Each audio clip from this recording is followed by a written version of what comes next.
সকাল থেকে দৌড়ঝাঁপ অতিথিদের কারিগঞ্জ জেলার বিভিন্ন অঞ্চল ঘুরে বেড়ান অতিথিরা। উদ্দেশ্য দিব্যাঙ্গদের সমস্যা নিরসন করা। সরকার বর্তমানে দিব্যাঙ্গদের মুখে হাসি ফোটাতে হিতকর কাজ করে যাচ্ছেন, তাদের দিব্যাঙ্গরা আগের তুলনায় অনেক বেশি উপকৃত হচ্ছেন তার নির্দ্বিধায় বলা যায়।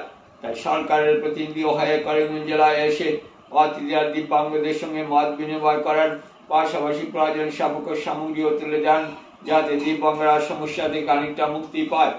আগামীতে তাদের জন্য আরো সামগ্রী পাওয়ার ব্যবস্থা করবেন বলে আশ্বস্ত করেন।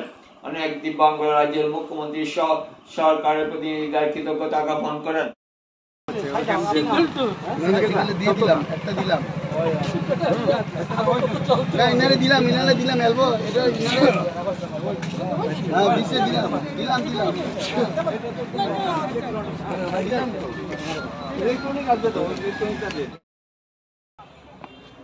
আৰু কাৰ কি লাগে?